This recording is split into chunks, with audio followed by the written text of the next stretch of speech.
KnockBack, the retro and nostalgia podcast, is brought to you by, well, you. If you want to learn how to support our show, go to patreon.com/laststandmedia.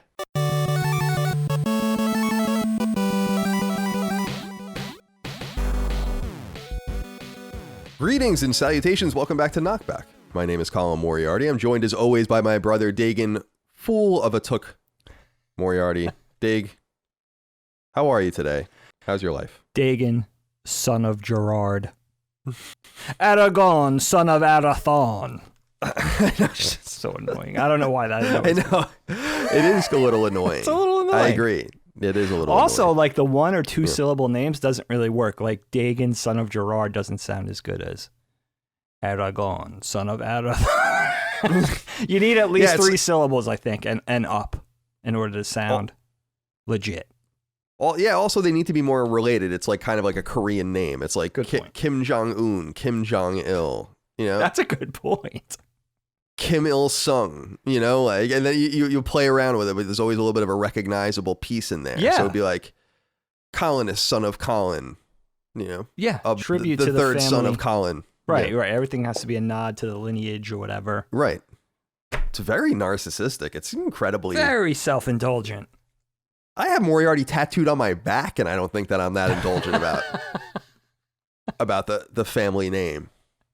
Sometimes I remember I have that tattoo, and I'm like, why did I do that? You said that. You've mentioned that before on the show, and I think it's cool. Yeah. I still think it's cool. No, I have no problem with it. I don't think it looks bad. Yeah. I'm just like, why?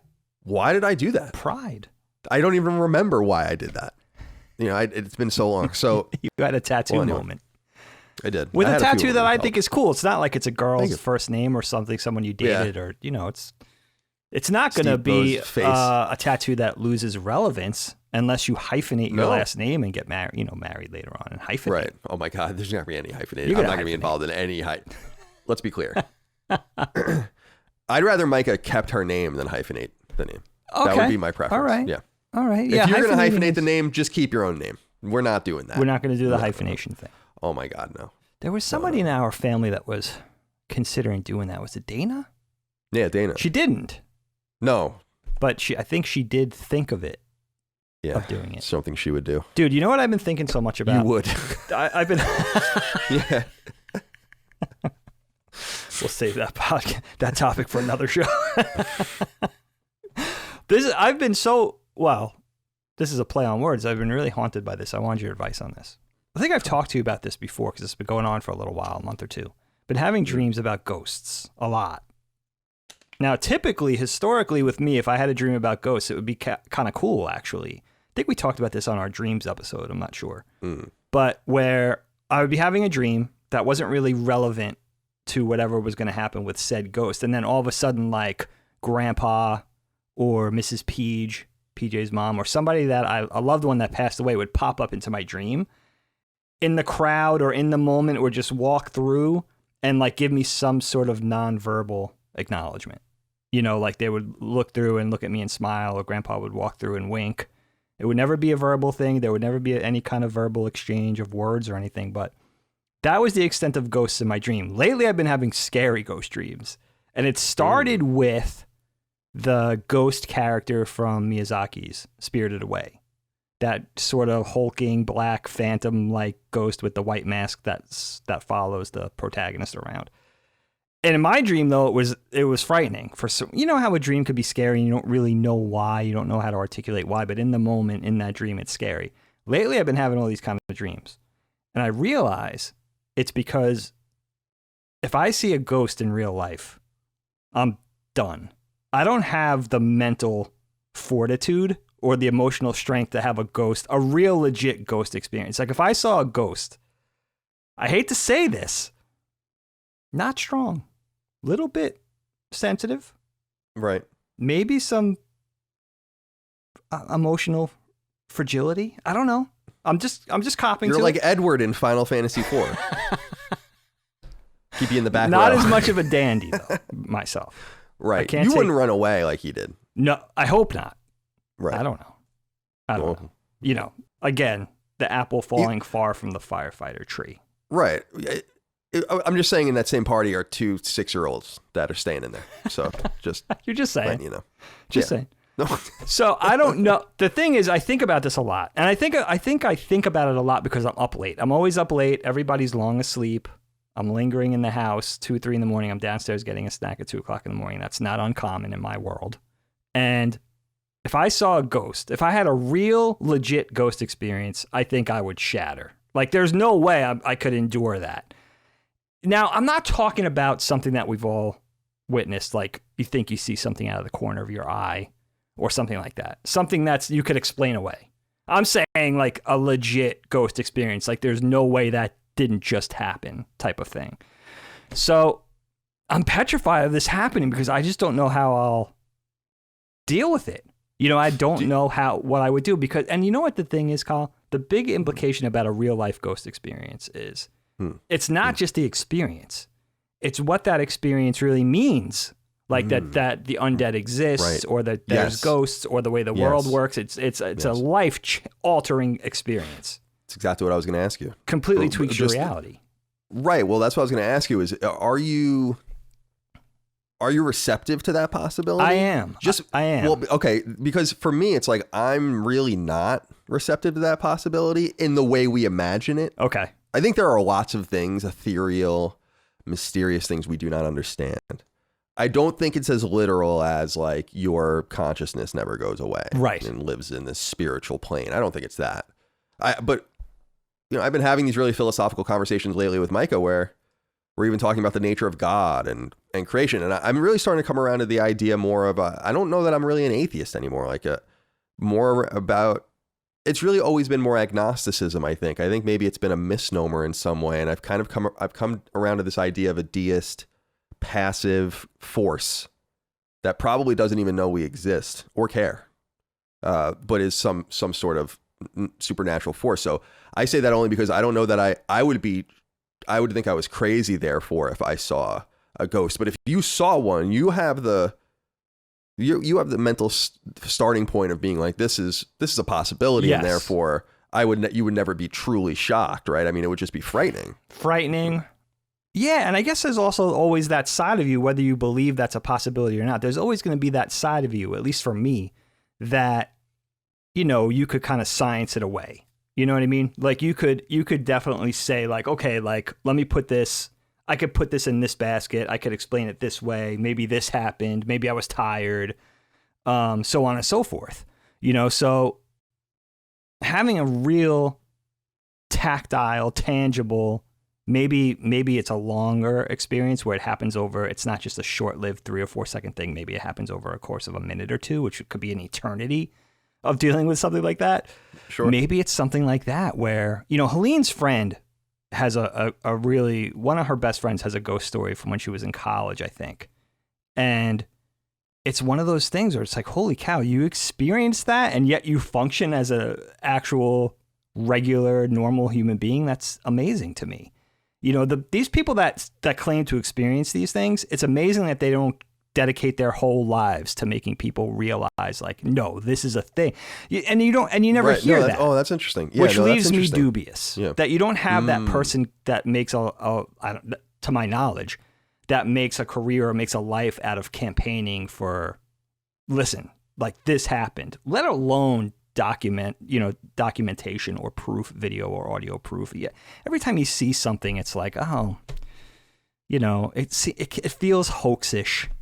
Or it sounds hoaxish. Well, because this kind of stuff always gets into the fringes, like what was that that we bring it up sometimes, Coast to Coast or whatever that was on that old AM or that old nighttime radio show. Oh, yeah. That used to be on like in the middle of the night and it attracts like conspiracy theorists and all of that. I feel like it's so funny you brought that up because I wanted to bring up something something similar to you in what you were going to say or what you're saying here. It's so strange. I was going to ask you, have you been paying attention to this thing about how the Pentagon is going to release a report about alien spacecraft? Yes. Yeah. Yeah. And so I've been listening to some serious people recently, the Weinsteins. I always love listening to them. They're awesome. Lex Friedman. I'm really into Lex Friedman now. That dude's fucking awesome. Obviously Sam Harris is a go-to for me. In the politics realm, you got Josh Barrow and other people talking about this. And they've been presenting this question recently in recent weeks, and I wanted to present it to you, and I presented it to Micah, and I've been thinking about it myself.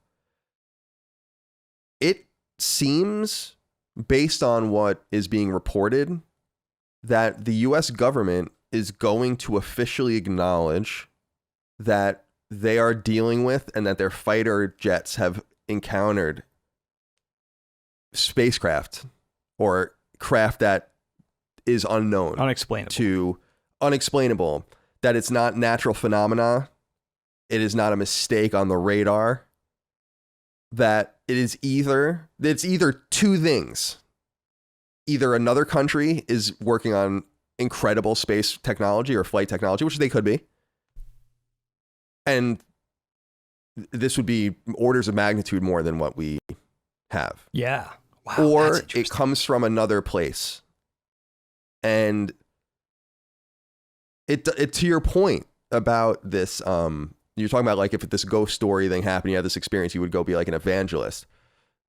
I really wonder like what's going to happen. First of all, I wonder what the report's going to really say and how much of it's not going to be redacted. And then I also want to know how if people are really going to start to think about this stuff, like because you and I have been following this story on Rogan and stuff. He had one of the fighter pilots on his show, you might remember, sure, that encountered one of these things. These are not crazy people. No. That's what they're talking about on these shows is like these are like lieutenants in the Air Force and they fly Hornets and Raptors, you know, and these incredible aircraft. They're trusted with $25, $35, $50 million pieces of equipment. Right.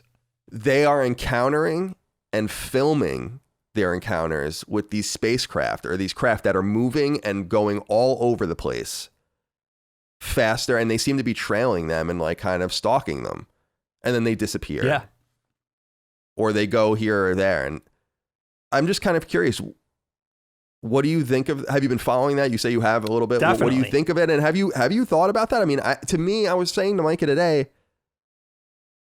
that is one of the most insane things that any organization can possibly say. And I do not think that people are giving it the proper, that's one of the greatest questions that man has ever asked. Absolutely. Is it like, and we've always asked like, well, how rare is alien life and it's like, well, they found us. It may be. So maybe not that rare. Right. Anyway, I'm trying not to get into the sci-fi realm and just keep it grounded. And I've been thinking about it because these very serious people have been talking about it. And from a philosophical level, I'm curious what you think about that. Yeah. Very serious people, very intelligent people, accomplished people, obviously not off their rocker. And they're experiencing these things like the Hornet pilots completely unlooked for. It's not like these guys were out there searching for this stuff. They were doing their jobs completely unrelated to what ended up happening. So it is really compelling. I have so many thoughts about that. First of all, I never thought of the theory of, you know, another nation besides the United States developing these things. I never thought about that before. That's very interesting and also food for thought. I guess another theory is too, like, what if it's the United States developing these things and trying to throw us, you know, the people off their scent by saying like, all right, we're going to open the books on, you know, Area 51 and everything that's been happening, you know, with UFOs since the 60s. And, you know, what if it's that? That's where kind of my dubiousness or my sort of pessimism comes into play, which is not it's a meta part conspiracy of my person. But, you know, another thing too with that, you know, along those lines is it some sort of thing where it's like they've always been really tight-lipped about this sort of stuff, you know, the United States government. So what is prompting them, you know, maybe it's all this media, but what would be prompting them to suddenly, you know, open up about these things? And that could be suspicious to me. Like, is it throwing us off the scent of something else? Is it a distraction from something else going on? You know, that's another thing. You know, I don't think that's a big part of where my mind goes, but that's, you know, a point to consider. And you know what? I am also think about, I don't know the details about this, and I probably should know more, especially in conjunction with Catholicism, but I know this plays a big part in religions too, certain religions where it's like supposedly in Catholicism, and I'm sorry if I'm wording this wrong or I'm not being articulate enough, but supposedly somewhere in Christianity, it says that there's no life anywhere else, right? That's the overarching idea.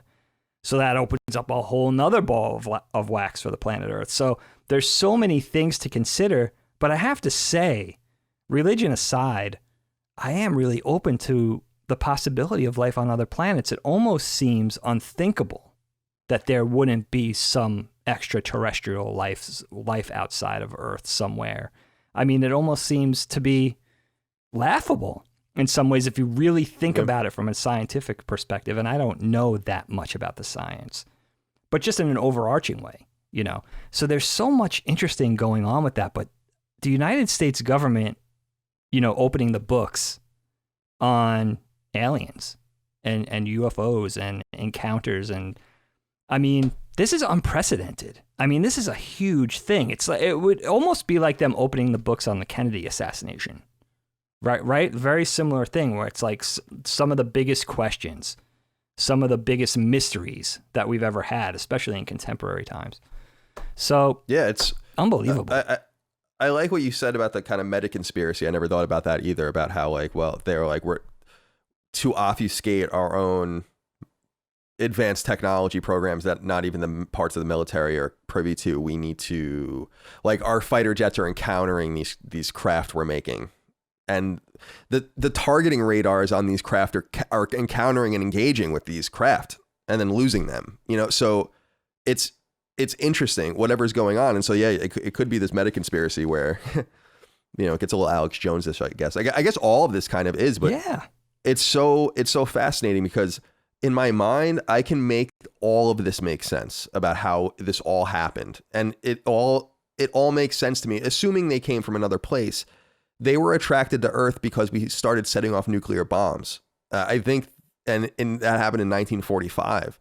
And those leave signatures, and they can be seen. Now, those signatures travel at the speed of light, but who is to say that, and they also degrade over time and space, but who is to say that these aliens don't have some way to see that stuff? Because who knows, like in 1947, that's Roswell. Yeah, and right. then you have, so then all of this stuff starts happening. I'm not saying all of this, I don't, you know, the fire in the sky, speaking of scary fucking shit. I'm not talking about that, but so I just I'm curious, like, is it a Chinese weapon? Is it an alien spacecraft? I love some theories I was reading about how maybe it's like underwater, like an underwater species we don't really know about. That's another thing. Since like, because they seem to be interacting with the ocean in some way. I don't know, like they keep, I think a couple of the pilots had said like they went in and out of the water. So, and they seem to have moved in any direction, like use some propulsion system that is unknown to us and breaks the laws of aerodynamics as we know them. Right. You know, so it's just, yeah, it's going to be really fascinating. And the biggest thing to me that I've been thinking about in this as we get into our topic, I guess, after this is I've been thinking about, they haven't shown any, let's just say they're here, right? They haven't shown any violence at all. But imagine how unthinkable their technology is. They could squash us. And so it makes you wonder, like, well, why would let's just go 7 steps ahead and we're on this road. And then it's like, well, why are you here?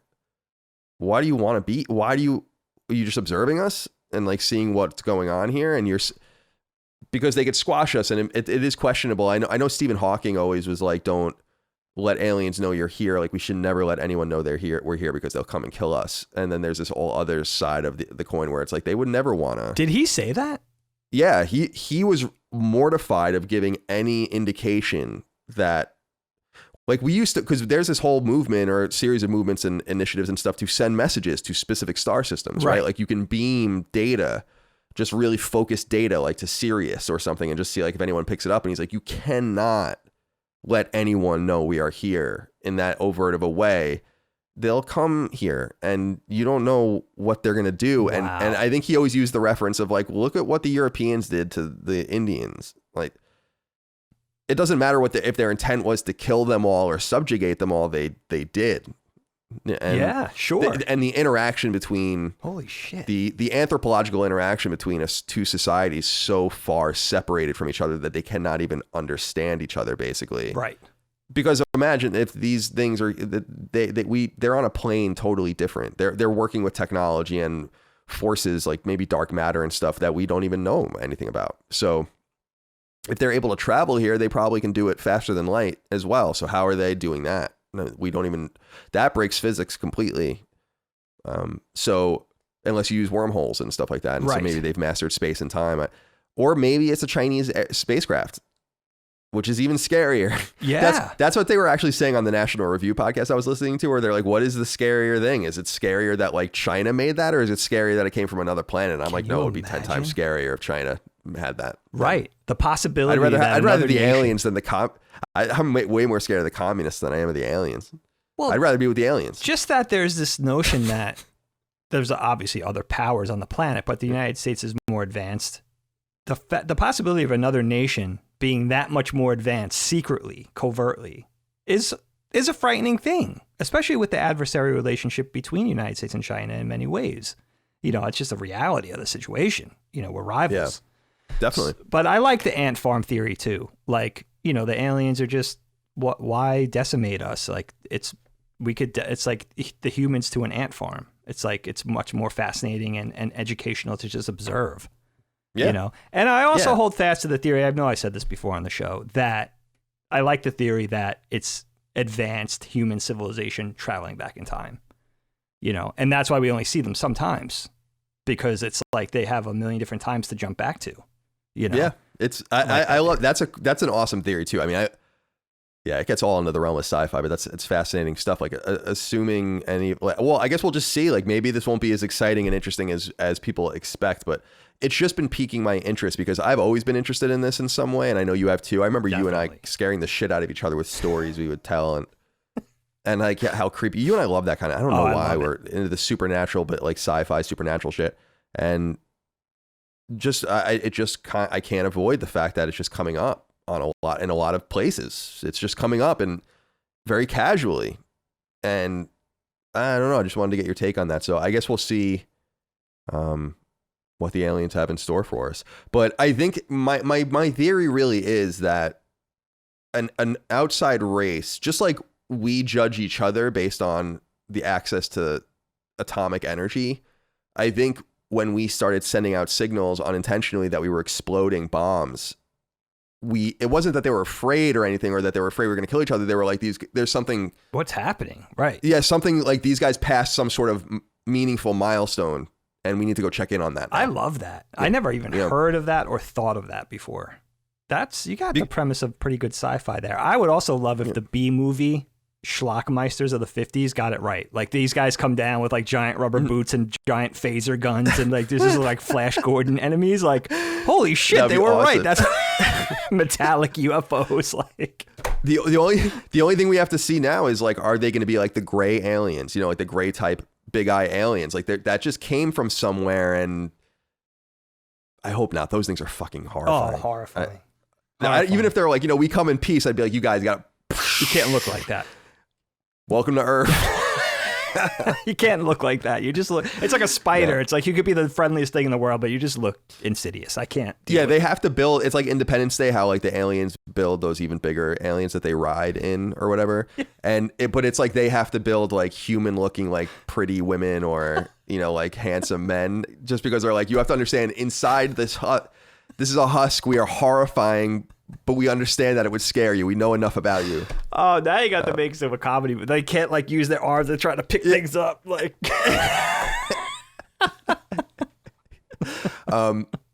by the way, just a quick ancillary recommendation. It's too new for us to do on the show, but I highly recommend if people are interested in first contact stuff, but very grounded. The movie Arrival is excellent and should very, very about how the aliens come down and about how linguists try to interact with them because they don't know how to talk to them. Awesome movie. Excellent film. Love it. All right, Dake. The topic today is a continuation in some way, of a topic we've already done for The Lord of the Rings, The Two Towers. We did Fellowship of the Rings. Or Fellowship of the Ring, I should say. 4 or 5 weeks ago. So go listen to that if you want. Obviously, this is the second film or book or whatever in the trilogy, the so-called Tolkien trilogy. And I want to say that we are doing the film here. We're not doing the book, although I'm sure the book will come up. Dig, before we get into any of that, though, I have something somewhat unrelated that I wanted to just bring up. I saw this and I wanted to say this. Sure. Lazy B wrote into us on Patreon. Remember, of course, our show is on Patreon, patreon.com/laststandmedia. You can support us over there, get early ad-free access, etc. He says, have you ever in your spare time listened to Dagan's first full podcast? Dagan, listen to yourself then and compare yourself to now. You sound like NPR Jesus. What? Thought your growth should be recognized. Keep up the great work, guys. Wow. So there That's you go. Unbelievable. He just called me Ira Glass. He did. Look out, Ira. I'm It's coming American for life. you, man. Coming for you, So yeah, Ira. just wanted to throw it out there. We always get that a lot, but yeah, that you've come a long way and Wow. people really enjoy you. That So means I a wanted lot. to- Thank you very, very much. But Dave, let's get into the film itself. Let's do it. Came out in 2002, December of 2002. Made for a little under $100 million, grossed about $1 billion to contemporary money. What do you think of this film? I have to say, I think I might have only seen this movie one other time. I watched it last night, the extended edition, and I've seen it no more than 2 times.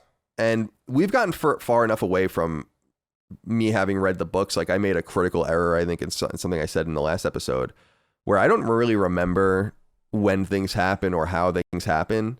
And so my remembrance of The Two Towers was that it was the best book in the series and the best movie. Now, I can't speak for the book, but I was thrown off by this movie. I wasn't that impressed with it, to be honest, compared to Fellowship. And I was, it's not that it's bad. It was enjoyable and necessary to get through the story, but I feel like very specific things happen in this story that require them to use technologies or techniques or whatever that just don't hold up. And the movie kind of looks B tier today in some way, and it's shocking because this movie was beautiful at one time and it to me seems to have aged, and I was so shocked by how many people wrote into us about how great it looked in all of this and how it's set up. So I really want to talk about all of that as well, but there's much to enjoy about the movie too, but what are your overall thoughts about this film? Yeah, you know what? I remember really loving this film too, and probably like you, I remember it being my favorite of the trilogy back in the early aughts. And seeing it in the theater for the first time, being very excited. I have a lot of thoughts about it. I think the extended edition of The Two Towers, coming in just short of 4 hours with the credits, is very long. I think that's a long time to carry a movie. And I think there's a lot of things that happen in this part of the story that require patience because there's exposition.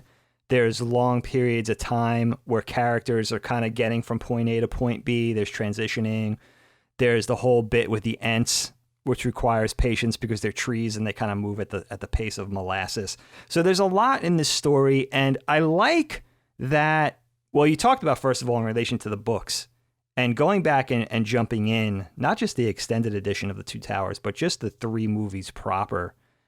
It gets, after the Fellowship of the Ring, for The Two Towers and Return of the King, the start points and the breaking points of both of those movies compared to both of those books are much different.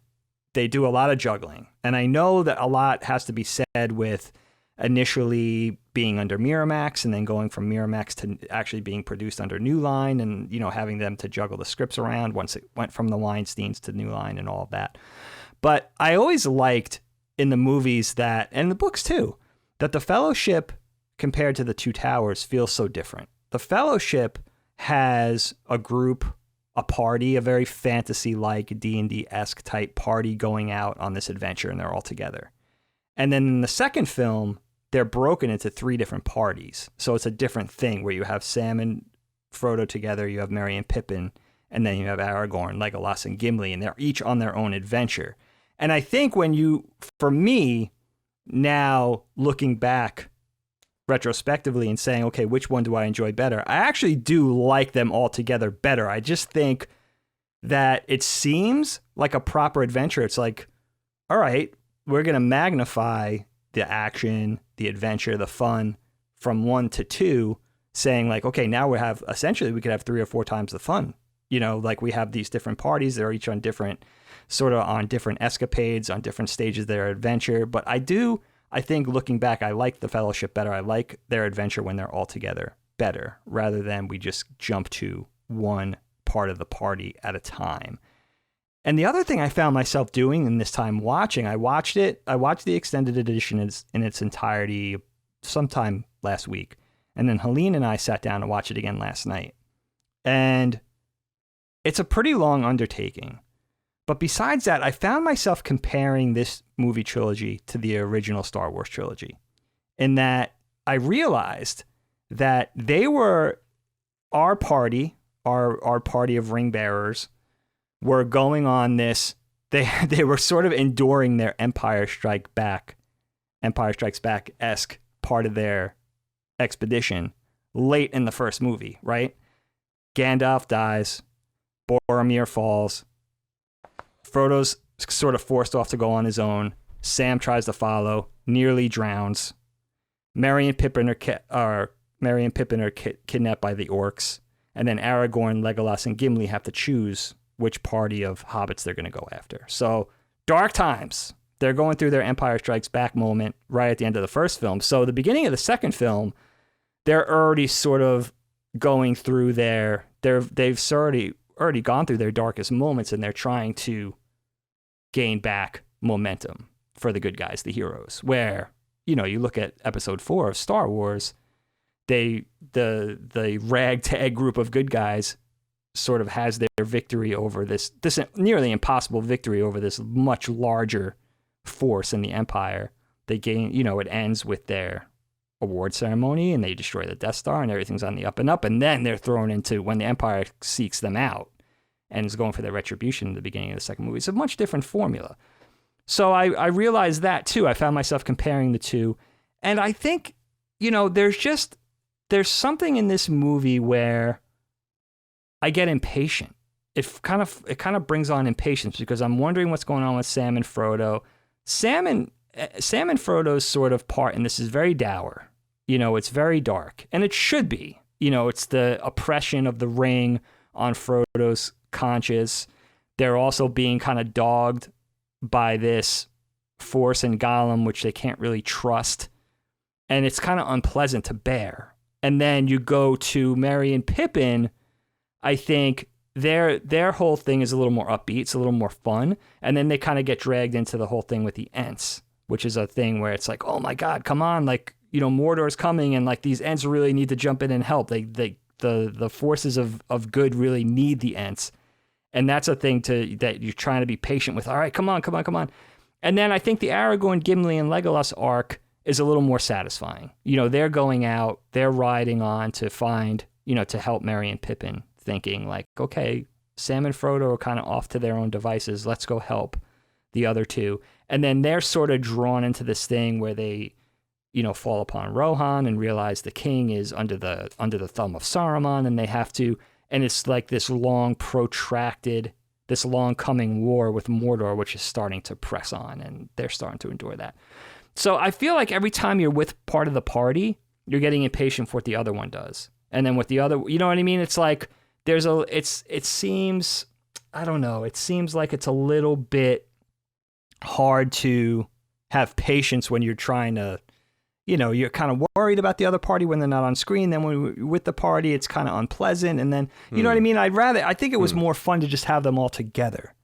And I don't feel like the book was like that, though. I feel like the book was more satisfying because it had exposition. It explained more about the characters, interrelationships with characters. Why, like, for instance, Faramir. The whole Faramir character, it's not really done justice in the movie because you really need the written word to explore his relationship with his father. Why was his father so in favor of Boromir over Faramir? What happened there? What was the backstory there? And you don't get a lot of that in the films. It's almost I think The Two Towers, I have the book here actually. It's such a big book that I think it's hard to squeeze all this exposition, character relationships and stuff into even a 4-hour film. It's just impossible to pull that off. I think the bookend chapters in Fellowship and Return of the King are a little easier to manage. Even with the Battle of the Five Armies in the last book, it's a little easier to manage on screen, where I think there's a lot of nuance in this book, in The Two Towers, that you can't get into a film. Yeah, I feel like that kind of stuff is necessary in the middle portion. That's when the exposition is actually essential or most essential, because much of the exposition in the beginning of any story, or not even the exposition, but just kind of the draw of the story and your attention is just in the bonds forming. That is the story. And then once everyone's together, then you have to go a step deeper. So I agree with you that seems to be lost too. And that is how I also remembered the book. Although it's been 20 years or more since I've read it. So, but it's funny you were saying that, because I was thinking about the original Star Wars too, and I was thinking about Final Fantasy VI as well. There's that really iconic scene in Final Fantasy VI where the party splits up and you can go into 3 different directions, right? I think it's Locke, Terra, and Sabin, I think, can all go on their own. So that's when you go to that's when you meet the returners, I think, and that's also when that's like when you dress up and break into the town, and it's all really good shit. You can do that in any order you want. And that's when you meet Shadow, I think, as well. And so it reminded me a little bit of that. And then, the Star Wars expectations, I was thinking about Star Wars specifically because I think this is true. I don't know if I've fallen for it myself, but Empire Strikes Back almost sets the expectation for everyone that, oh, of course the middle is the best. That's the best part. And I feel like when I think back, I'm like, yeah, that seems to be maybe a bias that we've developed in some way towards the middle movie. Maybe it's not supposed to be that way. Maybe the middle movie is supposed to be the worst one in some way because it's like the one that has to do all the heavy lifting. Sure. Between the beginning and the end. And so I was trying to give the Two Towers a little bit of that patience as well, and a little bit of the breathing room. But I just, as I'm going in my notes here, I just couldn't escape from the very beginning. The movie has a poor visual sense, I think. Now, I'm watching it on a 4K HDR OLED screen. I watched the 4K Ultra HD Blu-ray on my PS5. Okay. Right? So it's the best you can possibly see it in its fidelity. And I bring that up because some people argue, especially in video games, that when you overproduce and like things get too sharp that are old and whatnot, it actually makes things look worse than they used to look, because it's making this old technology look, it's running in 4K when it was never really intended to be that, and whatever kind of explanation you might want to have. So I think that might be part of it, but I could not escape from the very beginning with the balrog. Just, I'm like, this doesn't look good. Like Gandalf, and it kind of surprised me, because Jacob wrote into us on Patreon. He says there is so much to talk about character-wise with this movie, but the battles must be brought up. I think Two Towers has the best out of the whole trilogy. Of course, the Fellowship prologue fight at Mount Doom is iconic, but is there any cooler opening to a movie than Gandalf's fight with the balrog? The way Gandalf falls towards his sword and catches it, the music, and his wide shot as the two reach the bottom of the mountain is quite the eye-catcher. So I'm wondering what you think of this intro, and if it kind of struck you the same way, because it kind of... Fellowship is able to start and ground you in the Shire, all practically with effects that make them look bigger or smaller in comparison to each other in their world, depending on how they want to look at everything. But it's not faked necessarily. Right. I feel like, again, as I said at the top, Two Towers requires, there's so much from the wargs and everything, like, and the dragons, and that they have to fake, and it looks comically bad sometimes, I think. And I don't think it does in the beginning, but it did stick out to me where it's cool because you see Gandalf kind of going ham on this creature or whatever. And it's cool to see an agile and active Gandalf and all of that. But at the same time, I'm like, man, this is just popping off of the back of the screen so badly. You can tell. I don't know. I don't want to be too negative about it, but it's the first thing I wrote in my notes. I have pages of notes. The very first thing I wrote was opening. It says opening scenes don't look great. Yeah, that's I understand that. I totally get it.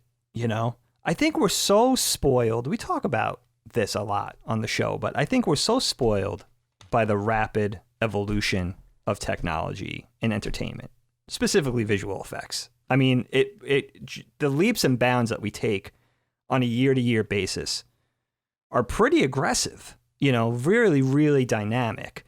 So we're looking at a movie that was produced over 20 years ago that came out nearly 20 years ago. And, you're looking at a couple of decades worth of elapsed time now between, our 2021 eyes and our 2002 eyes and what we were subject to back then. First of all, I like that you're talking about the balrog scene. I think that was a really dynamic undertaking. I mean, this old hobbled wizard having to do like this sword play with this giant demonic creature while they're plummeting at a rapid clip, and they're twisting, and the cinematography is very dynamic. The camera's rotating all around them. It was a huge, I mean, by today's standards, that would be unbelievable accomplishment. So to do this 20 years ago, you know, tip of the cap, because they could have done this in any number of ways. They could have had somebody retelling the story and having, you know, book illustrations and flipping the pages of it, but they actually show it, which is pretty crazy. And I like seeing that. And, you know, one of my favorite parts of the Fellowship is Gandalf's fall and the whole confrontation with the Balrog and the fallout on the party and everything like that. So to actually start this as sort of some sort of fever dream, as for one of Frodo's fever dreams, and kind of recall this one instance, was really smart, because I think it's one of the greatest moments in the story, and I think it's one of the best parts of the first film. I think it's important there's a couple of things important here, I think. The first one, and we talk about this in our conversation about Fellowship, is that this is a film buoyed not only by its lore and like a famous piece of fiction, and certainly one of the most famous pieces of fantasy ever written, but in its casting and in its performances and in its acting. And The Two Towers has a big cast of characters. It's pretty amazing and pretty rare to have that level of craftsmanship in the acting, but also that every single one of these performers, to a T, from A to Z, just got it. They just got exactly who their character was. The casting is phenomenal, and the performances and them living up to the potential, you know, them living up to the mantle of how important these characters are. Every single character in this is brilliant. I mean, unbelievably realized. They just, every actor got it. You know, almost never see that. And I think the other thing is, for me, as being a huge Tolkien fan and me knowing a lot about the lore, delving into the Silmarillion and all the companion fiction and things that have come out by his children in the past years of like explaining some of the lore and the backstory, is like, for instance, with the Balrog, knowing that the Balrog were like wizards. And when in the age of Melkor, who was like the father of evil in Middle-earth, right? Who was like the father of Sauron, Melkor like recruited these wizards and sort of turned them to the dark side. And so these are knowing that the Balrogs are just wizards. They're just dark wizards. They're like the evil incarnation of Gandalf. So Gandalf's fighting an equal, right? So knowing that Gandalf is facing off with somebody who's of equal strength to him is pretty phenomenal. So already as a huge fan of the franchise, you already know going in like how crazy that is. So just seeing it is 50% of the satisfaction already, as no matter how good or bad it looks. So for me, it's almost like unfair. It's like, oh shit, we're getting to see Gandalf fight off against one of these Balrogs. There was only like 3 or 5 of them in the world that were created, and they're living in this world. They're just they're just overpowered. They're completely, you know, just like hiding away for ages. And here comes this thing to fight Gandalf. But I agree with you. There's a lot of the visual components, and I break it down in between 2 folds. One, just the overall aesthetics, and B, the animation and the visuals, whether that's, you know, the character animation or the effects or whatever. And there are parts of this movie that fall apart. Another big one for me, a really egregious one, is where they're first set upon by Saruman's orcs that are riding the wargs, that are riding those mutated wolves. And Legolas does this thing where he fires a volley of arrows into the oncoming crowd of wargs, and then he jumps on a horse. And it's completely weightless and terrible. And I'm like, why didn't you just do that with a stuntman? You know, it's just egregiously bad visual effects. But then later on, you have a warg scene where you really feel the weight and the strength and the speed of those things, and the camera's set just so, and you have the dirt and the soil being kicked up by these things, and it's gorgeous. But I think to our modern eye, it's inconsistent. You might see a sort of a scene or two that really hold up, and then it might juxtapose back to back to a couple of scenes that just don't cut the mustard by today's standards. And I think, and you have to think back to 2000, 2002, Weta Digital, still one of the most sought after visual effects companies in history.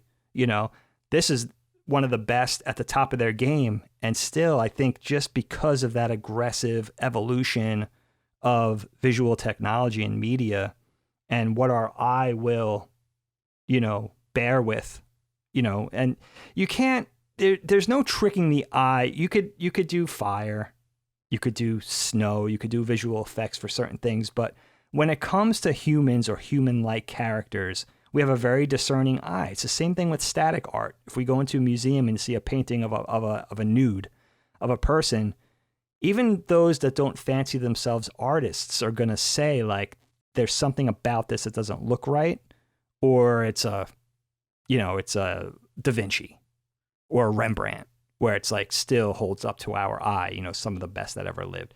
So I think a movie of this period of a couple of decades past has that going for it, where it's like certain aspects fall apart and certain aspects still hold up, but you definitely have that juxtaposition where it almost makes you wish, like, wow, like imagine Jackson and Weta Digital and a great cast of characters could take this on again, how much better they could do.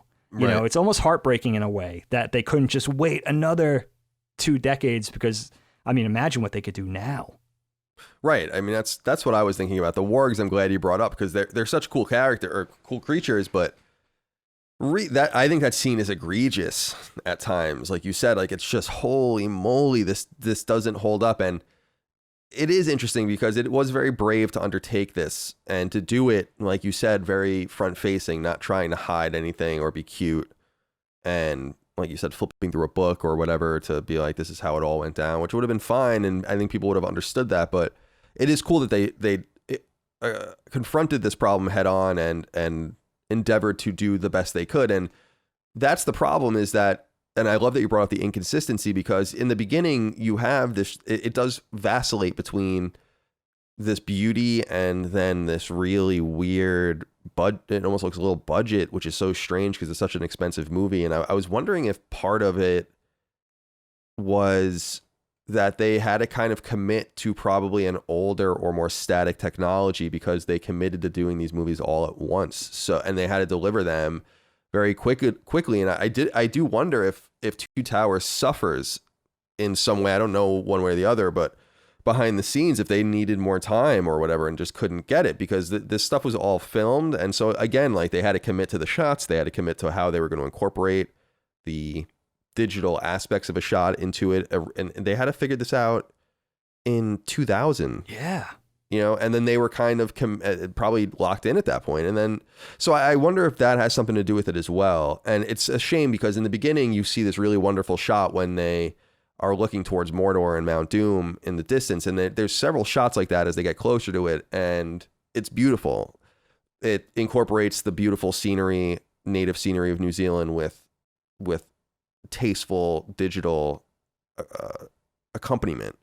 And so, yeah, it's a shame that happened, especially because, like you said, the performances are so on top, and Gollum especially is so well done, but also doesn't look great.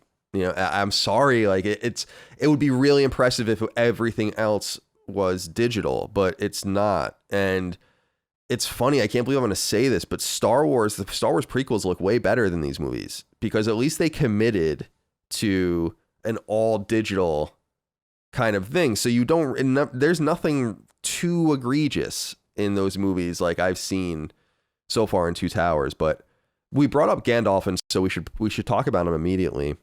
Clark Petrie wrote in and said, "Hello, Brother Zem. I'm excited to hear your discussion about the return of Gandalf, the White. I was in my early 20s when these movies came out, and despite being a big nerd, had not read the books. As such, I was always a little puzzled by his return. It didn't seem well explained, and his lack of memory, like Gandalf, yes, that's what they used to call me, felt odd. I understand that explanations are addressed by Tolkien's expanded writings, but within the context of the movie, I consider this a rather large narrative shortgoming. Curious if you two felt the same. Cheers, and you'll never know how much joy you two bring me." Thank you, Clark, for thank writing. you. So, Gandalf. By the way, you didn't respond to my medium. I sent you an audio I message. just got it this morning. Oh, you did? Brilliant.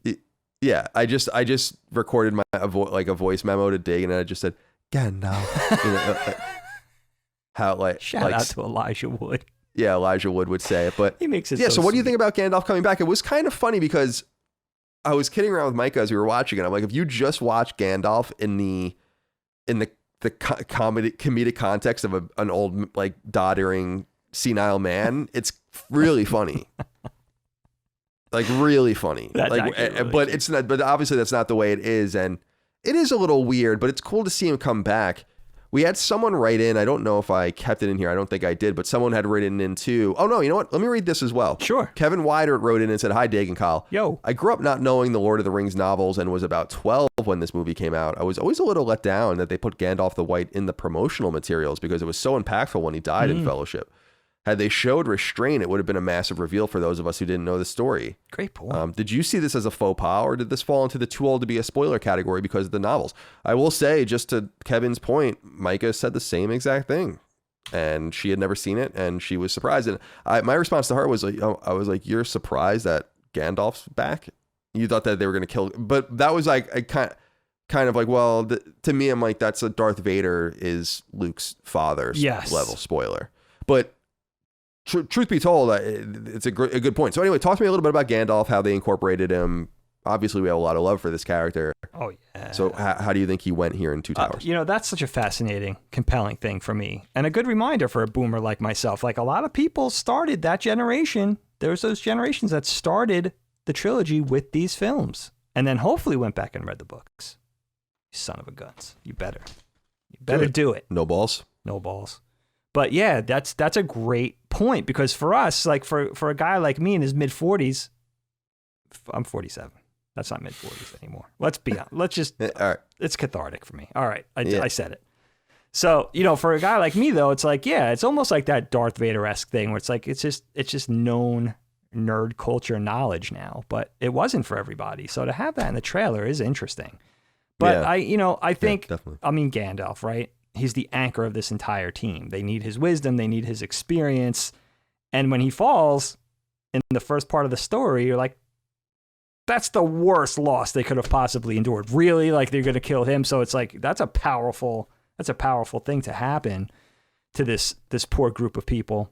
Even the more, the more accomplished ones, the more capable ones like Aragorn and Legolas, like and you see what his loss means to those characters. It's like, holy Boromir. It's like, holy shit. Like, what are we going to do now? Let alone the hobbits must be like really floundering mentally. But to see him come back, it's one of my favorite scenes when he comes back. I love the way they sort of do that little audio mashup of it's obviously first Saruman's voice, and then they sort of change it and morph it slowly into Ian McKellen's voice. So even, if you didn't know at first, you'd be like, oh shit, they're confronting Saruman. And they think, Legolas, Gimli, and Aragorn think they're confronting Saruman. And there's also something so cool about people on the same side having the opportunity as fans to see how it would go if they had to fight each other. And the answer is not very well. You don't want to fight. The answer is you don't want to fight Gandalf.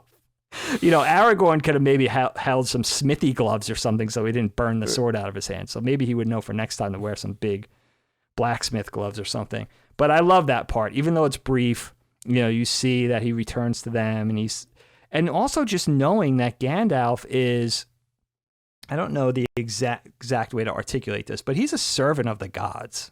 He's a demigod. And to know that now, that if you didn't know, especially if you didn't read the books, he died. He was brought back, given another chance to basically, and I think they basically tell him, we're going to send you back to try to turn the tide against Sauron, but after that, you're done. Like, that's what you're going back for. There's nothing after that. Not in a punishment sort of way, but just saying, like, you have another mission, and you're going to be sort of reconstituted and sent back and said, and, you're going to lead these people to victory. And that's, so to know that him and the Balrog basically killed each other on that mountainside. And that's pretty cool. Like, that's pretty powerful that they breathed life into him again, saying, thinking he was worthy to go back, maybe given a little more power, a little more tools to work with, and said, look, like, it's ramping up towards, the ultimate battle with evil, and we need you down there. Then knowing that Gandalf is, and the confirmation that he's so mysterious, even to the biggest fan, I think that there's not a lot explained about Gandalf. So for just a casual movie viewer, maybe that just watches the movies, to know, like, okay, this guy is, it's confirmation. Like, he's a demigod. He's not just human. He's not merely an old man. There's something more to him. So that's kind of a cool payoff. Yeah, I agree. And it's kind of his limited engagement in the movie. I think it makes the other characters shine more because it's cool that a lot of it is framed around him in Fellowship and obviously leads up to his mortal death. But I do enjoy that he comes into the story and has that powerful moment with the staff. You know, it told you to take the wizard's staff. It's really cool. I like that a lot. And that beautiful white woodwork and all of that. It's just really, really cool. But it gives the other players a chance to shine more. But I do like how they all have just this awe and reverence for him as some sort of sub deity or whatever, because they all bow to him and yeah, I think they understand in the moment based on their own spirituality and their own religions or whatever that of what this means to see him come back. So it's cool that he's there, but I also don't really feel like it's very much about him. No, cool. They do something very clever with him, and they've done it ever since The Hobbit. It's not just the films, the books too. Gandalf is so overpowered that he fancies himself or the gods, you know, that he's an emissary of the gods. They fancy him as a helper, that he's meant to assist the effort of good. He's meant to assist the cause of the heroic. He's not meant to be this overpowered thing that's always there, that's always going to help them. And the way, it's very clever the way they make him come and go, that the way Tolkien makes him come and go. He's always got a mission somewhere else, and then he comes back just when they need him, you know, just when he's needed. And he sort of knows that. It's prophetic in a way. He's like, I'll come back at the fifth, you know, on the fifth day, first light on the fifth day or whatever. And so in the meantime... Why does it have to be so cryptic? It's like, Jesus, when are you coming back? Yeah. Well, Aragorn says, when I hear stuff like that, because I'd be like, wait, do you mean the fifth day? Is today the first day? They're there on the fourth morning. Wait, do you mean today? Is today the first day or is tomorrow the first day? And he just ignores you and just leaves. You think it's the day before, and you're just like, we don't have to do anything. Gandalf's coming back, but it's not really for another 24 hours, and you just get crushed. It's true. He's very cryptic. He still talks in riddles. Aragorn says that, you know. Right. But I love the way they make him come and go, because if he was always there, you would just think it wouldn't probably be as much of a burden for the good guys if he was just always there. But the way he's sort of meant as just another tool to help them, and they could achieve it on their own. He's just there to sort of aid in the cause. I love that, because if he was always there, it would be like, you know, it would be like the Nine Riders and the Nazgul and stuff always being there. You know, it's just like, it just puts a little too much weight on one side where it's going to make it impossible for your opponent. So, yeah, and I do dig that we don't see the Nazgul too much either, which is cool.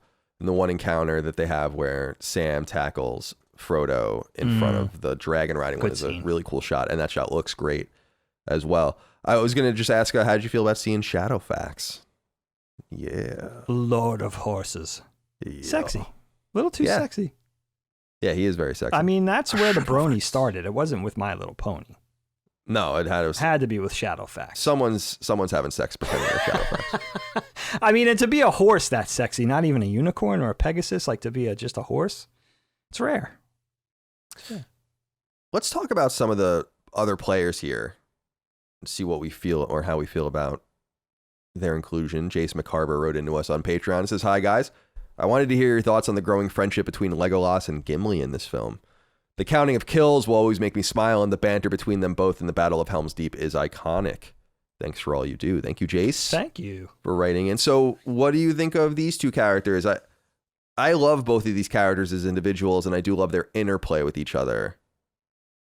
What do you think about our elf and our dwarf companions? It's one of the coolest components. You know, I guess Tolkien is who started that whole thing where it's like that uneasy alliance between dwarves and elves, and we talked about it being sort of an analogy for France and England, which it always felt like to me. Like always allies, always fighting on the same side, but there's definitely some distrust there, some distaste there, a little bit of a rivalry.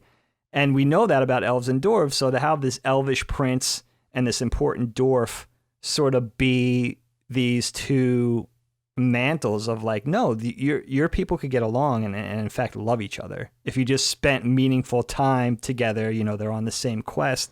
There's an understanding that they develop about each other. Dwarves aren't just these greedy, selfish, you know, people, and elves aren't just this aloof people that only care about the cause of elves. That there's more to it. There's such a humanity in that, you know, where it's like really a meaningful understanding developed through spending time together. And, you know, being more alike than you think you are. You know, you're both heroic. You're both fighting for this cause. You're both completely selfless. And, it's fun. You have Gimli as the little comic relief. You have Legolas as like, you know, again, shout out to Orlando Bloom. I think he plays it really well, where it's like a little bit ethereal, imbued with some sort of magic, always really in tune with nature. Always really in tune with almost like a telepathic like ability to know what's going on. What do your see? I like Orlando Bloom as Legolas. I really do. Yeah. Sometimes it crosses into melodrama, but he does a good job. Yeah, I have no real problem with Legolas I at all. I think he's a great character. So Gimli, though. Yeah. I don't know what they were doing with him in this movie. I don't know why they had to make him such a buffoon. It's stupid. That whole aspect of it ruins that character in some way, because I don't remember him being that way in the book at all. And I know it's supposed to be ironic in some way. It's like the staid and steady dwarf is actually like, you know, fucking Don Rickles out here. But the reality is that he's... It's just like, I don't know why they betray that character a little bit to me in making it consistently funny, as opposed to finding Star Wars like moments where there can be a level of humanity and a level of love and kindness or whatever, an exchange, a meaningful exchange between them. And one of the scenes I think about that is really cool is when he's like talking about how people think there are no dwarf women and all that. It's like really funny. It's good shit. Like that would have been a really funny scene. And then he falls off his horse and he's like, that was deliberate. You know, like that would have just been a funny scene, like a scene of levity, yes, to show that that's how he kind of is as a one-off. You know, like, yeah. But to make it so that it's like when they throw him into you know, like it's ridiculous. That scene it's just stupid. Me. That bothers me. And I really do think that the movie does a poor job of sustaining its it's not a comedy. It's not a dark comedy at all. It's supposed to be a really dire movie, and constantly making it about they couldn't have possibly gotten meaningful notes about needing more humor from Gimli or something like that. Like they filmed it the way they did, right? I mean, I'm sure that like clearly they have a bunch of film that they didn't use in the original cuts, but because we've seen that, but yeah, don't you think that is weird? It's like, it goes from one, he just suddenly becomes like, you know, Stifler or something like that. It's just weird.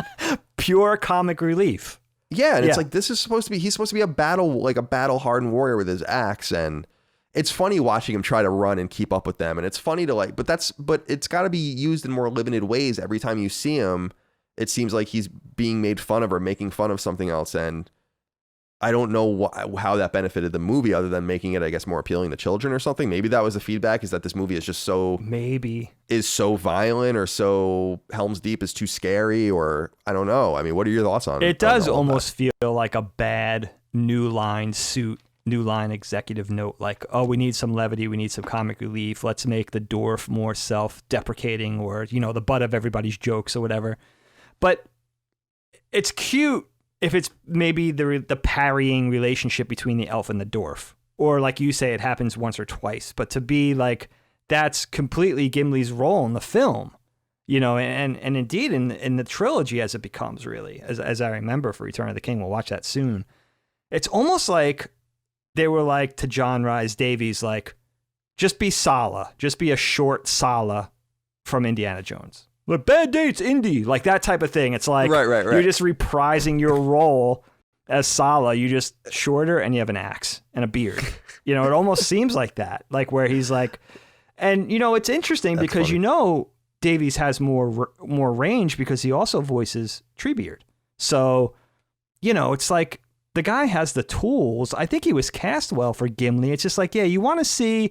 I like the sort of traditional role of the dwarf that probably, harkens back to fantasy certainly pre these films, but goes back to D&D where they're the stout, curmudgeonly, warriors, where they're distrustful of man, they're distrustful of elves, they're a little bit, there's a little bit more, I don't want to say darkness, but there's a little more seriousness to them. They're serious people, just like elves and man. It's like, you don't want to make the dwarves look like they're like, circus midget or something, where they're just, they doing all but juggling, you know what I mean? It's like, you don't want to make because he's really the only representation of the dwarves in the entire thing until the Battle of the Five Armies. Right. So, it's like, give the dwarves some props. Yeah, it's too bad. It's too bad. I think it doesn't ruin anything, but I don't know that I should be laughing out loud at this movie fairly often. And I don't like it's a really important moment, for instance, when they throw him into the orcs or whatever, sure, and give them enough breathing time to get the lumber back on the door and reseal it or whatever. Right. And so it's like but it's like, how else could you have done that? I don't know how it's explained in the book. Maybe it might be explained that he does get thrown like that, but you don't have to. It's just kind of ridiculous. I don't know. I don't think that just because it was in the book, it needs to be. That's something like when you're storyboarding it, being like, there's no way we can do this without it looking completely fucking insane. So let's just not do this part of the battle. Or whatever. Physical comedy, and especially to involve Aragorn in that. It's kind of demeaning to that character too. It's like, you don't really want that. And also, when you're reading these books, you never really think like, at least for me, you never think like, where's the levity? Where's the comedy? There is actually comic relief. There is the innocence and the naivete of the hobbits, for instance, like Pippin doesn't have any idea what he's in for going on this quest. He fucks up in the mines of Moria. He's still very lighthearted. Same thing with Merry to a certain degree. Like, there's still there's a sort of a lighthearted innocence to them that, they're jovial, they're upbeat. That was sort of enough comic relief, and that to have different things that you never felt in the book. Like, where's the comedy? Like, let's have some, let's have some rip roaring laughs going on here. You never felt that in the we books. Need some one-liners and some pratfalls, like, right. Yeah, some one-liners, some like goofy like antics. You never think that. Right. And it's like, you make a great point. They alone would have just really been ample comedic relief, if you want to call it that, just based on their thing about finding the barrels of pipe weed and all of that at the end, and how they were talking about that in the beginning, like just having those little cute connections. I since you brought them up, I do want to ask, I actually really liked them in this movie, and they almost play the role of like diplomat, and it's cool to see them and their interaction, of course, with the Ents. So talk to me about that whole kind of vertical of the film, whether you want to talk about Merry, Pippin. I love Billy Boyd as Pippin. I realized that in watching, I probably realized that the most profoundly during this viewing of The Two Towers. He's so good in this. And later on, he'll play a bigger part in Return of the King. There's a heartbreaking turn with him and trying to convince Denethor out of his crazed state and everything. And, sort of his talk with, as they're encountering that final battle, and that's sort of on the horizon, having that conversation with Gandalf about making their last stand, and that's not going to be that bad. Like, Billy Boyd just brings something really, really heartfelt and warm to the role. And then Dominic Monaghan as Merry, I think he has such an interesting performance. He's such a face. He has a really fun delivery. I know Merry's a little different in the books. He's a little more serious, especially for a hobbit. I think I mentioned this. He's supposed to be the oldest. He's a little more man-like compared to the other hobbits in his sort of personality. But I really like his performance, and I like these two together. I think they're probably the most fun to watch in this, again, because Sam and Frodo, and shout out to Sean Astin and Elijah Wood. I think they're both awesome in the roles. I think they were cast really great. I think they really sunk down into what they were supposed to do with these characters. I don't think it could have been done any better. Could have been done in a different style, but I don't think it necessarily could have been done better. But there's a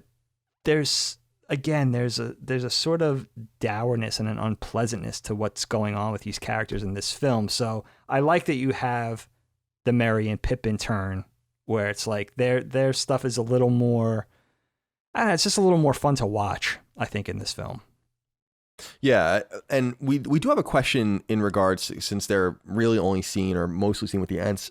Yeah. CJ Hines wrote into us on Patreon and says, hey guys, are the Ent scenes during the Battle of Helm's Deep as big of a pace killer to you guys as they are to me? Although the payoff with them in the Siege of Isengard is pretty sweet. So I have to say no. I actually think the Ents are much more interesting than what's going on at Helm's Deep, personally. Maybe it's because I know what happens in all these different places, but I have such an, let's call it an arboreal love. I love trees and they're awesome. I know Dad feels the same way. I think you do as well. There's something really special about trees, and I can't wait to plant more in my yard and watch them grow. And it's always like the stories they can tell, and they're old and they're deep rooted, and there's so much to be drawn, like literary components to be drawn just from a tree, just from what a tree is, Sure. what a tree represents.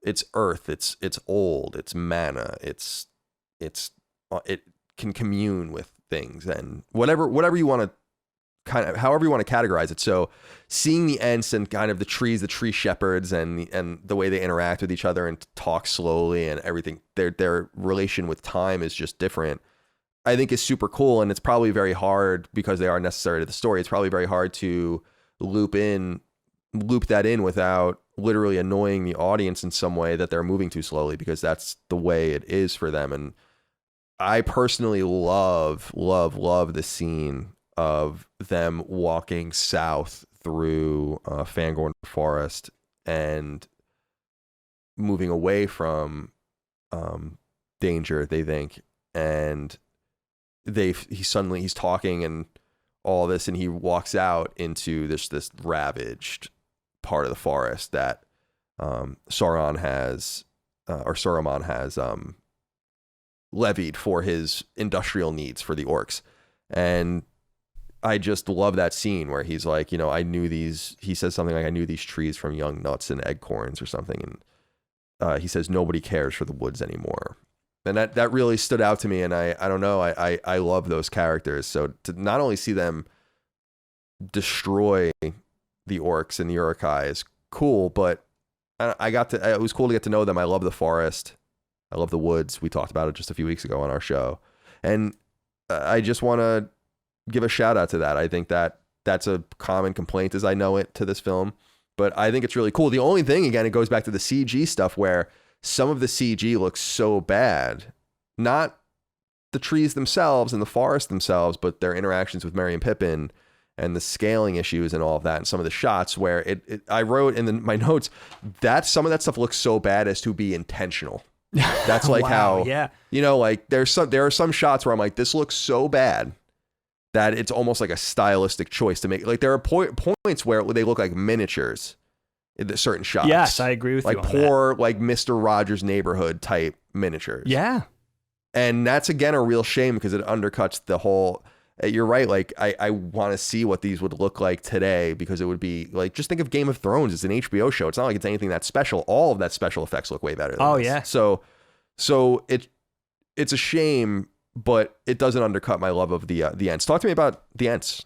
What do you think? Yeah, you know what, dude? I agree with you on the Ents. Like, so even in some of the wider CG shots, they almost move like stop motion. It almost reminded me of like the Tauntauns in Empire Strikes Back. It's like, wow, if you're going to move them CG, like, obviously there's A shots and B shots and A teams and B teams, but you could see like, wow, they didn't really do those certain shots justice. And then for the closer shots, especially with Merry and Pippin sitting up in the boughs of the trees and everything like that, like, those were practical effects. So, rubber tree bark and all that kind of stuff. And you could see the eyes, the amber sort of plastic eyes. They do look a little weak, and it's great to see practical effects in there. We're all for awesome practical effects, convincing practical effects. I mean, look how certain practical things hold up still to this day. Jabba the Hutt in Return of the Jedi, 1983, right, for instance. Yeah, it looks awesome. So, it could have been, that definitely could have been done better. But I do love the idea of the Ents. I do love the idea that, the woods and the forests have these shepherds, these protectors that aren't actually trees, but they're tree-like, and that they're the ones in charge of, defending these places of Middle Earth. And the fact that, they're very tree-like in their slowness to act, their deliberate nature, feels like a tree. They have this, they're powerful and strong, but their power is latent. You know what I mean? Like it's not readily known. Like, it has this inner strength, this robust nature, but you wouldn't necessarily see it. And the fact that they want to maintain their neutrality, like they don't like the orcs, but they just don't see themselves drawing up on either side until that great payoff moment where they see the forest leveled and they're like, it's a no-brainer. They jump into action. It's a huge payoff. Yeah. I would say too that this particular scene and the way the Ents react is very much playing into the World War II allegory as well. Depending on how I don't know what the allegory says they are, but they have to be someone who wasn't affected until the Nazis did something to them. I would have to read that, right, where they were like, we don't want to do anything. That's a great point. And then it's like, and then suddenly they get infuriated by something and then they go crazy. Yeah. And so that seemed to be playing into the allegory as well. I know that the allegory goes in the Return of the King with the eagles or whatever being the United States. But sure. I was like, are the Ents the United States? In my mind, I was like, because the United States is very slow. We have a very deliberative process, and but then like we get hit, and so we go crazy when we're letting all this other shit happen outside. Like they don't even believe that they're not orcs, which is funny. So there's maybe a racial allegory there too. I don't know, but that's a great I do point. love it. Again, where we're looking for the humor, there's humor there too, because there's a really funny scene where there's two of them with the Ents. One where Merry and Pippin are just hanging out, and then they first bother them, and they didn't decide anything. We just finished saying good morning, and then they bother them again, and they're like, we have decided that you are not orcs. You're not orcs. Which is awesome. And then the second one is when he's walking with them before he uncovers the destruction, and he's talking about how they lost their Ent wives, and they're like, they think they're dead, but he's like, no, we've literally lost them. We have no idea where the Ent wives are. That's really which is cool. Awesome. And I love so I'm that. sure there's like, so I'm sure there's a story there somewhere too that's been told. I never even thought of that. The expanded I never universe. thought of them as an allegory before. It's a great point. Yeah, and it's like, they're drawn in by their own by seeing like Pearl Harbor, right? It's like right. when That's you what I was see thinking. how Exactly it affects yourself. Yeah. Now you're drawn into it, unlooked for. Lock, stock, and barrel. I mean, because they go in. I mean, it's like they don't even.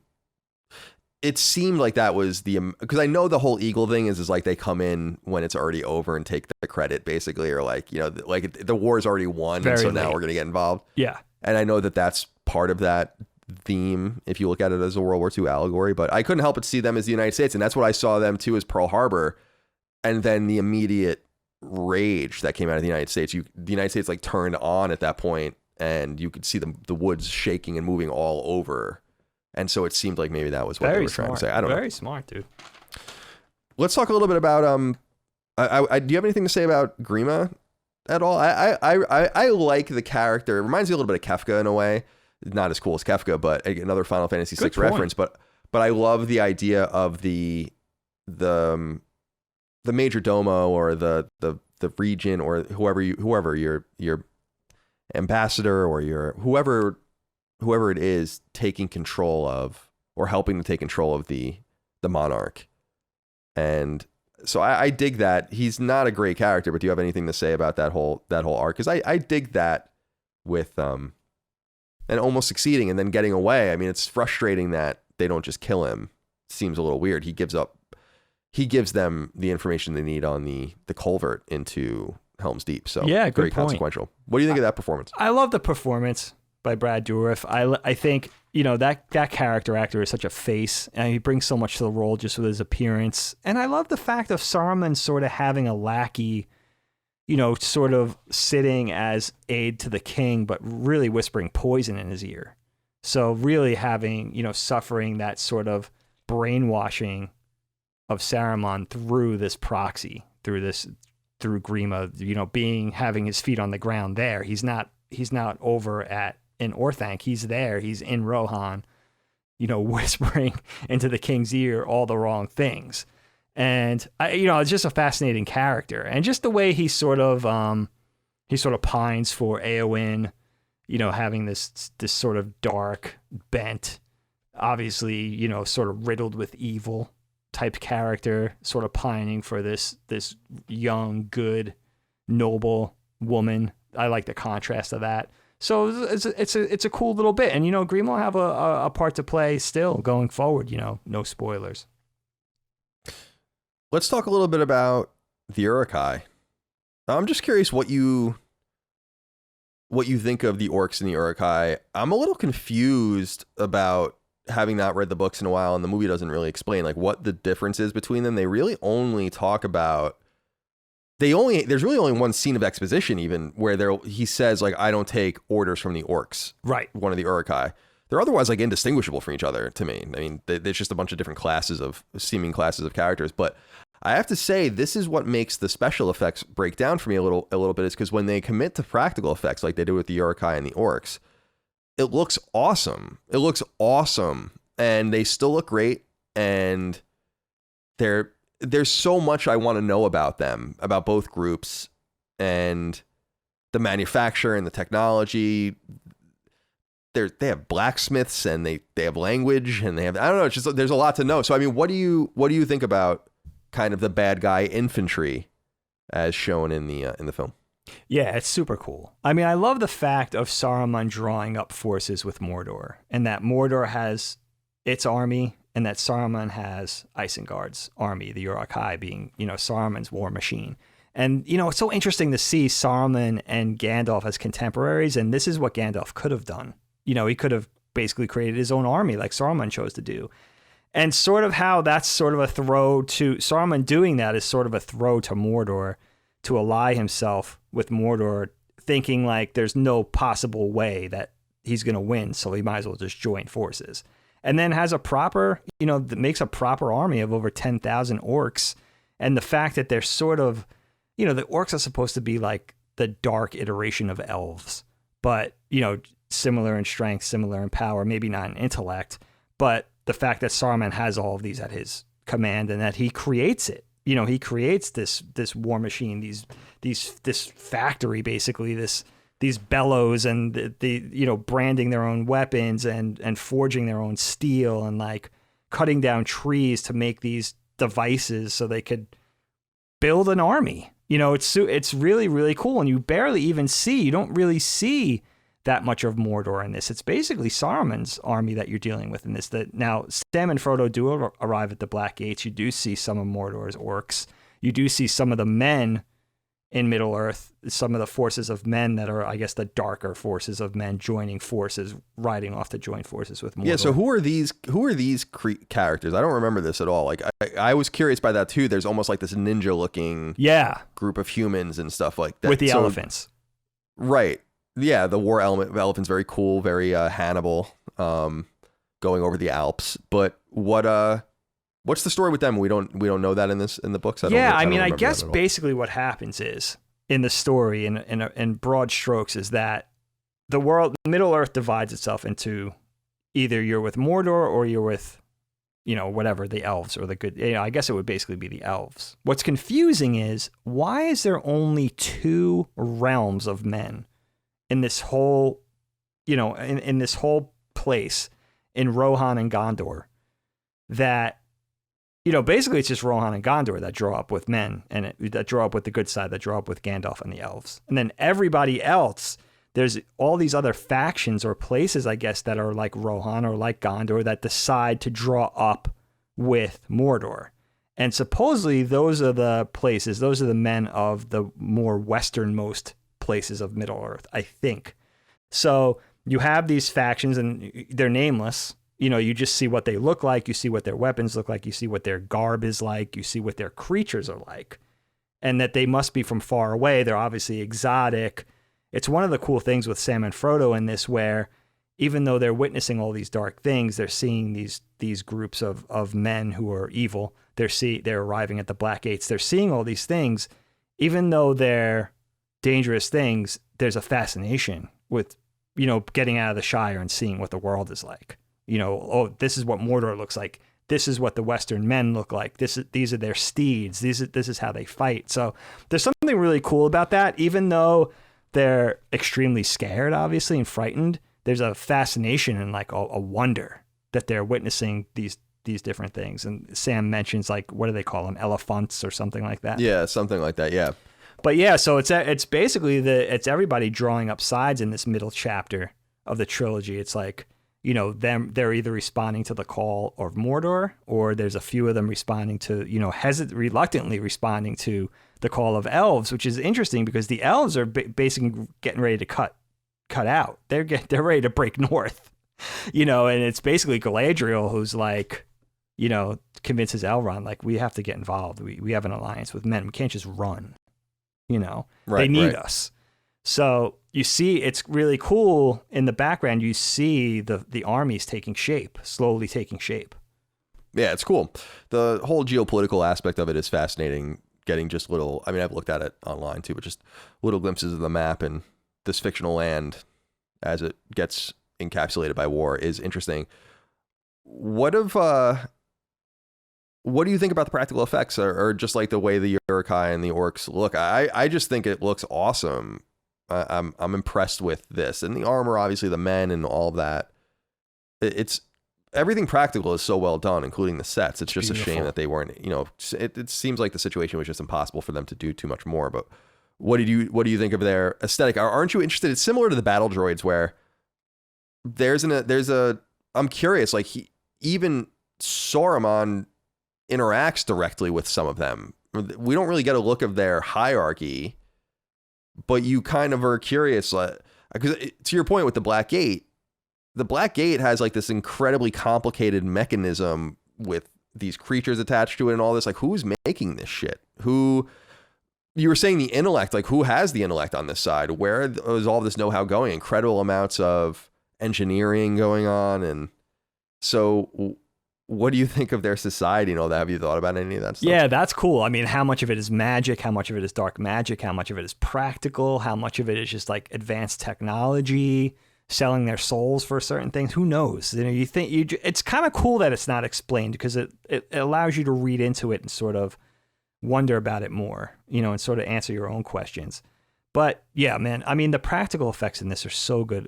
The costuming, the prop work, especially the weapons. I mean, it couldn't be better. There's obviously a lot of CGI boosting with the giant army scenes and stuff, but even just having crowds of hundreds and hundreds of good guys, hundreds and hundreds of orcs, and all like dressed to a T, the horses, just like, and the way the horses look, and just the amount of wear, the amount of dirt, the amount of age, the notches in the swords and the way the spears look used. It's just gorgeous work. I mean, it really, really is beautiful, down to a T. I mean, you could see like, and again, it's like, it's just people getting it, people on all levels in this production, just getting it, getting exactly what they have to do, having this cohesive vision and just making it, making it wonderful. I couldn't see this. There was certain aspects of this thing where it's like, can't really see it getting any better than that. One character we've touched on, but we do need to talk about, I think, intensely rather, because of his prominent role in this movie, is Smeagol, or Gollum, depending on who you are talking about at what time. Sean Mason wrote in about this and said, "Greetings, my favorite brothers. The Two Towers is my favorite installment in the Lord of the Rings trilogy. During my latest rewatch, I was awestruck by how well Andy Serkis captures the dual personality of Gollum and Smeagol. He does a tremendous job to make the audience sympathize with Gollum and Smeagol as characters." Or as a character. Serkis's performance allows viewers to see Gollum as he used to be before the ring's corruption. I don't think another actor could have nailed it quite like Serkis did. Thoughts on Serkis's performance, specifically during the scenes in which Gollum flip-flops back and forth between Smeagol. So this is another example of, it's just too bad, because he does look pretty good, but just against the real environments, he doesn't really mesh at all. But this is a great performance, and watching the struggle and what the ring does, not only to Frodo, but what it has done. I mean, it's what Frodo's future basically looks like. in some way. I think Frodo knows that. That's why he's so much kinder and more trusting of him than Sam is. I think Sam has a more accurate and outside and realistic perspective on Smeagol and the power of the ring and how overwhelming it is. So what do you think of Andy Serkis's performance and the way this character kind of comes out in The Two Towers? Andy Serkis is so good. I mean, this put him on the map. You know, I mean, what better character at what better phase of this story could you have for a performance than Smeagol / Gollum at this part of the story? I mean, he's being just the weight that this ring has had on his psyche and the struggle and the burden and just how he's being torn apart by it emotionally. And, you know, that bipolar nature of basically his good side, his old Hobbit-like side, his Smeagol side, fighting with the corrupted side, with the Gollum side, and just that sort of struggle, emotional struggle that he has going on in his own head. And those scenes where he's sort of, you know, there's something to say about the way it looks and the motion and the animation and the aging of the visual effects, but the acting is what keeps it cemented, even by today's standards for me. It's just so strong, you know, and I know a lot of that was one part's motion capture and one part's just, you know, Andy Serkis acting it out on stage and the animators using that emotion, you know, all the facial nuance, the movements, even all the subtleties as sort of reference. And it's just gorgeous. It's just really gorgeous work. And it's a great approach to doing a character. One thing I heard, and it speaks to the age of the movie being a couple of decades old now, I read that because of the nature, I guess the texture, the complicated texture and transparency of Gollum's skin, even back then, even, you know, relatively recently, I mean, it's not that long ago, it took them 4 hours a frame to render the Gollum stuff. And I almost think back like, wow, that sounds like 1970s Pixar, when they were just starting to get rid of the jaggies and the polygons out of like doing theatrical shorts, CG shorts, where they were really struggling with making things look smooth and rendered and polished. It's like, wow, this is 3 decades on from that, and they're still dealing with these render farms where it's taking 4 hours a second in 2001. That's unbelievable. That's almost preposterous sounding. But yeah, that's what they were. It was cutting edge back then. Yeah, it's like mega computing back then. Yeah, it's very interesting. I love the character. I love the performance, and I feel like, and also the tether to the original Hobbit, I think, is so interesting. Obviously, with the character too. Yeah, I just feel like the obsession with the ring. I feel like everyone can kind of, there's something you can draw off it. I think from your own life, like this obsessiveness over something, or this inability to break vision with something and imagine what it can do for you or whatever. It just seems like maybe everyone has. It's almost like the white whale in Moby Dick or whatever, right? That thing you can never get, that you can never have, that you shouldn't, maybe not necessarily in Moby Dick's case, but that you shouldn't necessarily have. And so I think he does a wonderful job of that. And I also think Elijah Wood does a really wonderful job of that and showing that struggle as well. It's destroying him. Very true. And they talk about it. I think I wrote the quote down. Yeah, the quest will claim his life. I mean, they say that. The inevitability. Gollum in some way in his quest with the hobbits encapsulates the finality of what's about to happen, I think, as they get closer, and that it seems likely that Frodo will have to give it. He understands that, and that he can turn it off by putting the ring on. He almost puts the ring on, like we said, in front of the Nazgul, but that would have been the last time that he was able to do that. What a scene that is. Yeah, it's a great scene. Oh, it's heartbreaking. And you could see that would, if Frodo chose to utilize the ring the way Gollum would have liked to or did at one time, that's what would happen to him. You know, shout out to that too. Like, you know, Gollum was once a hobbit or hobbit-like creature. And the way he sort of evolves into this amphibian-like thing that lives in the dark, you know, where the eyes have to grow clouded and larger and the legs grow longer because you have to swim and you have to catch your fish and all that kind of stuff. It's a really cool, very clever. And Peter Jackson wasn't the first one to do it. I would say Rankin and Bass did it with the Hobbit movie animated film in the late 70s, because that's a great adaptation or a realization of the Gollum character. But where you could see he develops these giant feet, flipper-like feet, because he has to swim to catch the fish and everything like that. It's really, really neat and really, really heartbreaking that the ring could basically turn you from one kind of creature into another. I mean, that's how deeply it could corrupt a person. Yeah, it's really awesome cool stuff. I agree. We haven't talked about Helm's Deep yet, and we should really do that. Joe wrote in and said, "Hey, Moriarty bros, the long build-up and tension as the Uruk-hai show up, Aragorn leading the charge, Legolas riding a shield down the stairs." We'll talk about that in a little while. The wall blowing up and Gandalf coming to save the day. Is Helm's Deep the greatest battle sequence put to film? If not, what is? No, I mean, I don't think so. What comes to mind for me always is the beginning of Saving Private Ryan. I still think is the best war scene ever. Hard to watch. By a mile. But I love Helm's Deep. I think it's really cool.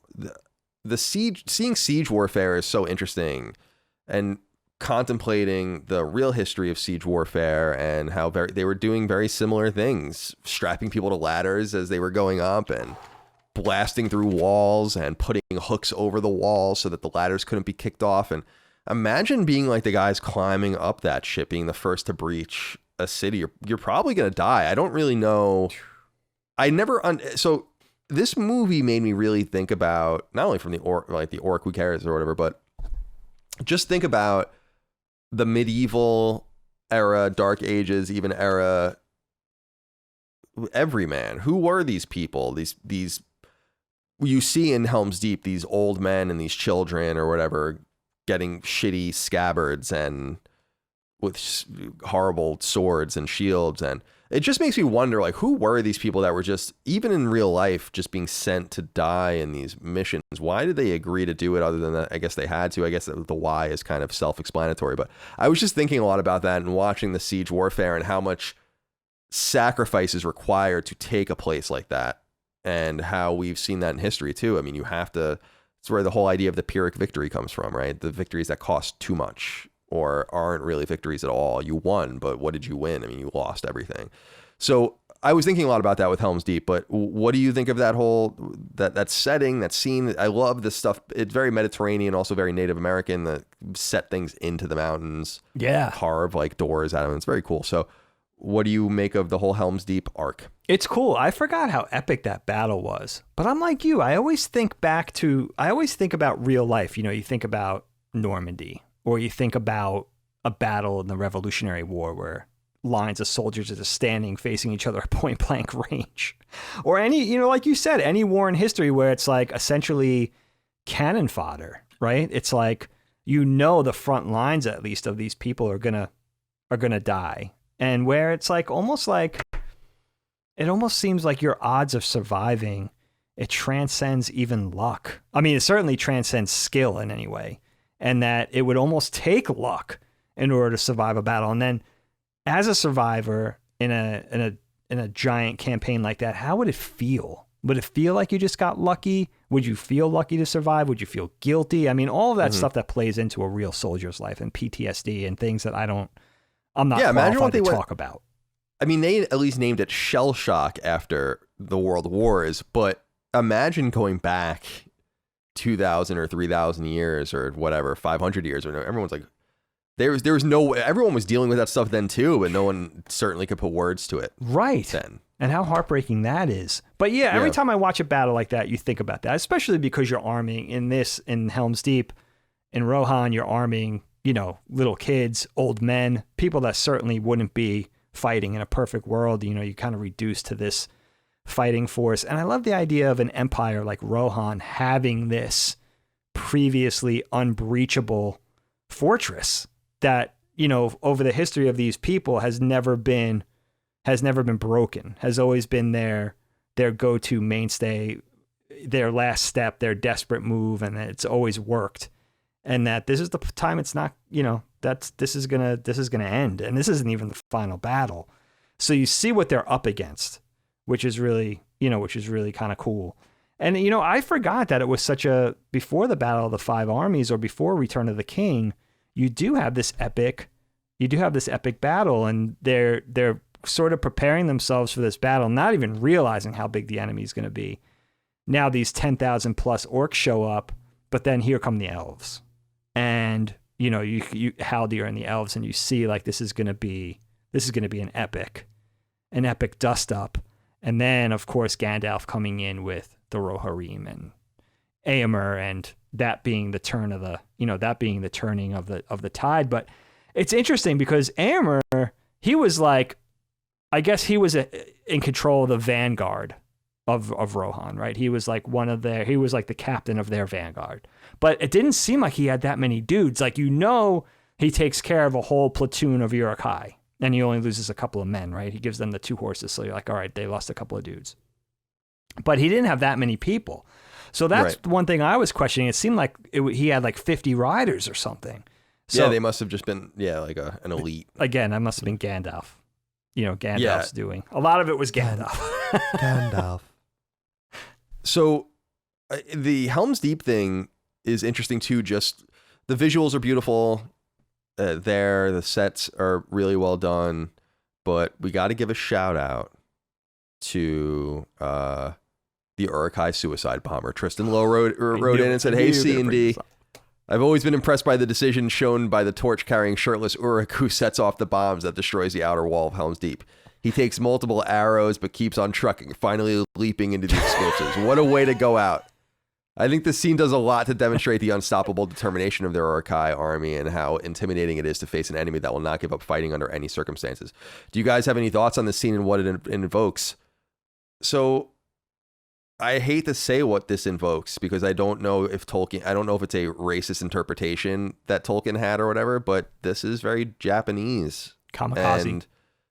And I don't know if that was his intention or not, but I will say it's fucking hysterical in the movie. I mean, this dude is running like he has the Olympic torch, first of all, which is awesome. Really why does he, what would have been way cooler is to have like some sort of crazy buffed out bonkers Uruk-hai that's just on fire. Yeah. Oh, that's just running. Oh, that's a great idea. As opposed to carrying a torch, like that would have been way cooler. It's like this dude is just fucking barreling forward to this wall and he's just on fire. Oh, that's a great idea. Or a cave troll, like something that would be really hard to take down. Just light up a cave troll, right, and wheel them in. Yeah, and just like but then I love the jump at the end when he gets all the arrows and then he just leaps into the hole. Like that's fucking comical. Oh, I don't really care is. what you say, it's comical and I love it.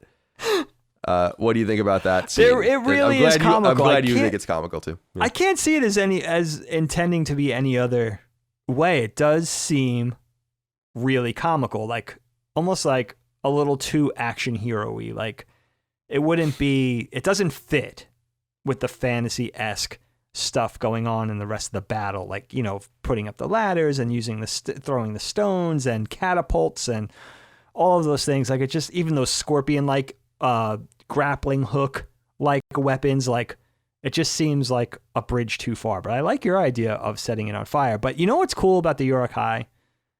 Or I guess later on, Mordor's, Sauron's fighting force too, there's a determination there. Like they're fighting for their cause too, just like the men and the elves are fighting for their cause. Like they have the symbol of the white. They have the white hand, and they carry colors and all that. There's a determination there. They're not just fighting because they think they could win, or they're not fighting because it's just overwhelming odds. Like even when they start to take a beating, even when the good guys start to fight back and they start to take their own losses, they just continue to press forward, which is really frightening. Like they're fighting for their cause as well. And I think that makes it very grounded. And you realize that, like, these guys aren't turning away like you would, initially think this brainless, evil fighting force typically would in fiction. They really have sworn a true allegiance to Saruman and to this cause. It's pretty neat. Yeah, I like that the orcs and the Uruk-hai, I noticed that, or the Uruk-hai, I noticed that they're individuals. There's some level of individualism. We see how the Uruk-hai are born, I guess, and it's like very alien like, or it actually is like almost Matrix like. Spawned. Yeah, it's cool. But they no language. Again, that could be magic, and it could just be magic that is giving them even the direction and the intent and all of that. But they do carry banners, and they do have all individual personalities. We see some of them as well. They fight with each other, and they're organized. Like, it's interesting. For instance, the orcs want to eat, and the Uruk-hai kill one of the orcs, and then the orcs eat the orc that's dead, but they don't eat each other. I mean, I was thinking at some point, I'm like, these things are controlled some way, because why wouldn't they just all kill each other at this point? They're organized in some sort of society. Yes. I don't like, they interface with humans clearly because they have humans on their side.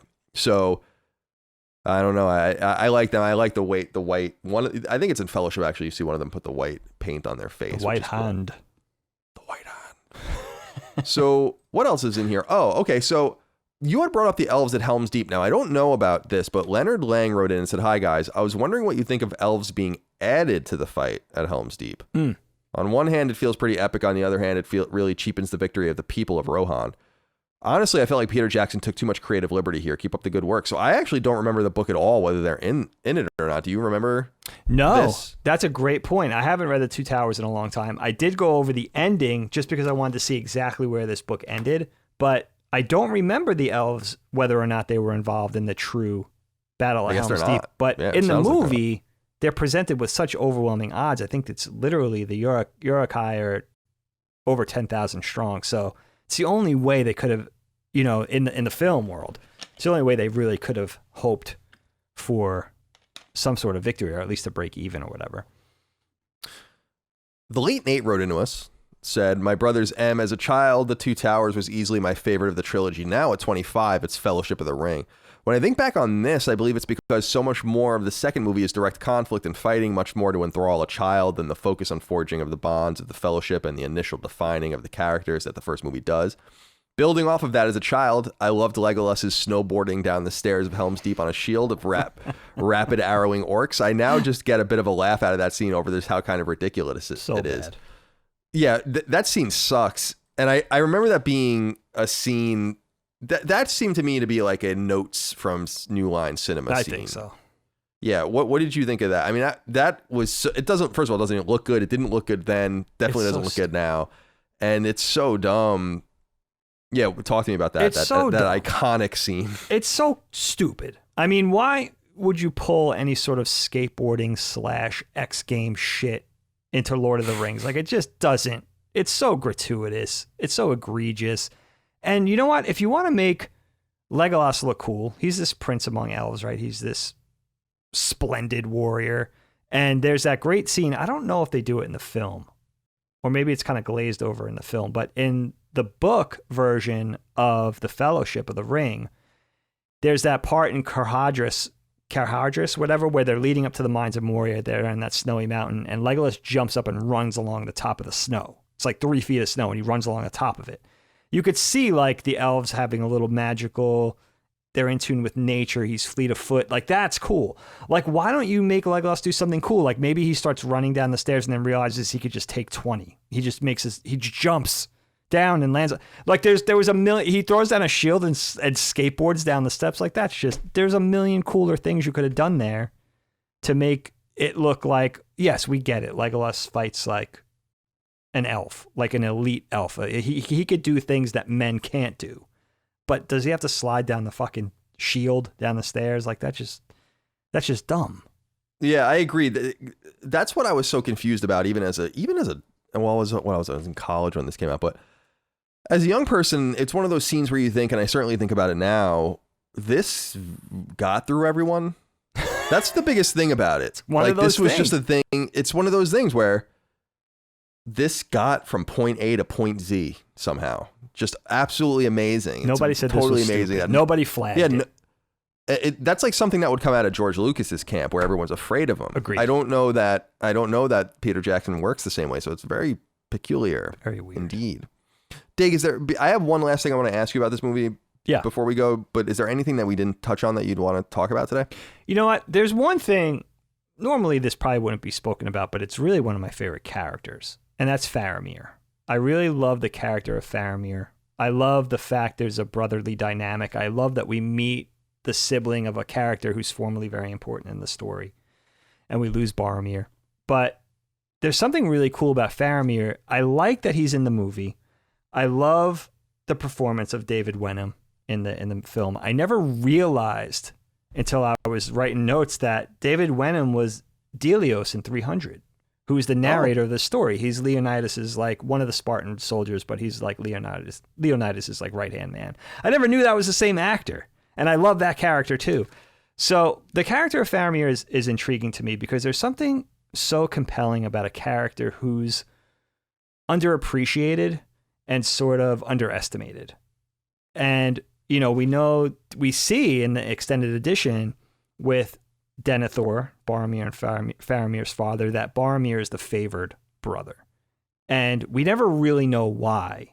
But in the book, it explains that Faramir is a lot different than Boromir. Boromir is a proper knight. He's a good man, and he's a dedicated soldier and everything like that. And there's that whole dynamic where Boromir, even though he was the favored one, ends up, his doom is the ring. He gets corrupted by the ring, where Faramir stays above that. So the one of better quality is really Faramir, but Denethor never really acknowledges that. So that's ironic. But the other thing is, there's this whole thing in the book, there's this whole arc in the book of the Two Towers where it's kind of told that Faramir is a lot different than Boromir. He's the captain. He's one of the captains. He's a prince of the city. He's a warrior too, a ranger, whatever. But so he's got proper skill in battle, just like Boromir does. But he's a little more cerebral. He's a little more thoughtful. He's a little more into science. He's a little more open-minded, where I think Boromir is a more useful tool for Denethor in that he's unquestioning. You know, he's more of the stoic warrior, and he'll do Denethor's bidding unquestioning, where it's said that Faramir is more of a student of Gandalf. When Gandalf comes to visit Gondor, he kind of takes Faramir under his wing, even as a little kid, and is always questioning and is sort of compelled by magic. And again, just sort of more open-minded and has a little more dimension than Boromir does. And because of that, Denethor always sort of rejects Faramir and saying, like, why are you listening to this gray pilgrim for? Like, you're a warrior. Like, you're not supposed to be spending your time, sort of messing around with magic and stuff like that, which is really cool. And I think that's what makes Faramir a great character. Now, you do have the great payoff in this film where Faramir ends up, we understand that Denethor is sort of crazed by the idea of the ring. He wants it. He wants it for Gondor. He wants it to protect his people. He thinks that he should have it. And that translates to why Boromir fell. He was trying to do his father's bidding. And Faramir, even though he really sort of longs for his father's favor, ends up rejecting the mission that his father put him on in order to help Sam and Frodo, which makes him, it makes him such a great character to me. Like, he's so self-sacrificial and selfless in the end. And later on, we'll get more of him and his relationship with Éowyn and stuff like that later on, which is really cool. Those are two characters that I think are destined for each other. But I love that. And I love that you get you don't get the full flavor of Faramir. That was a lot of Fs. That was good alliteration. Yeah, very nice. From that's in the Two Towers. But if you like that character, I would say that alone is worth reading the Two Towers for, because it really goes into the dynamic between Faramir and Boromir and their love, and the fact that Faramir just never has his father's favor, even to his death. And also the juxtaposition between the two crazed kings. Well, Denethor is a steward of Gondor. He's not a proper king. But I love the contrast between Denethor and Theoden, where Theoden is more of Rohan, is more sort of resigned. He's given up. He's completely dejected. He just takes himself out of the equation. He's just completely riddled with depression, and he's just thrown his hands up, and he just relinquishes his empire to evil. Where Denethor is just crazed. He's obviously a little insane, and I think it's noted in the book that he's always kind of been like that. But his quest is to get the ring and fuck everybody else. So you get even more of that. You get a little bit of that in the extended edition of the film, but you get a lot more of that in the book. So those two dynamics are things that are differences from the book to the film that I recognize, because those are some of my favorite characters, especially the character of Faramir, who I just think is a really kind of compelling character. I also wanted to give a shout out.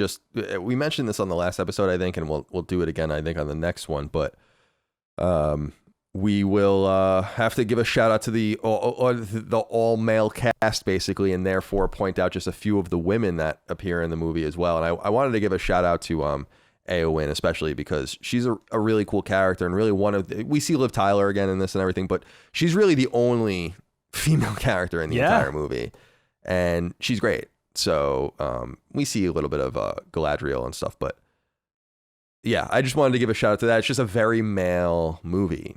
And It is. It's surprising. Hey, you know the other thing, and I had mentioned this as a joke when we were watching it. Micah and I were watching, and I was like, where are all the black people?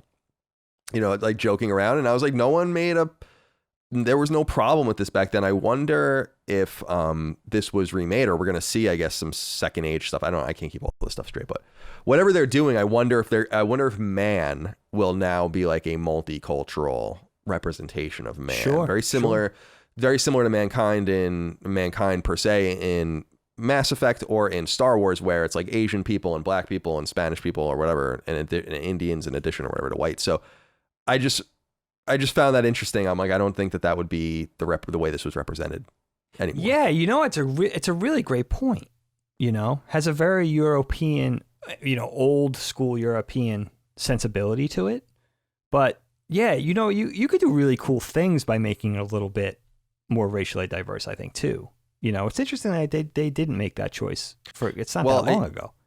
Yeah, I mean, it would be cool I don't know if it would be cool, but it's like, it's interesting to think, like, would there be Asian people in this world or a fantasy world, but they came from their own kingdom, so that's sure, and they're not Asian in that kingdom. It's just this is the way these people look in this world, and these people happen to be black, for instance, but they're all human, or I don't know how you do it. I noticed that because through the modern lens, it's noticeable.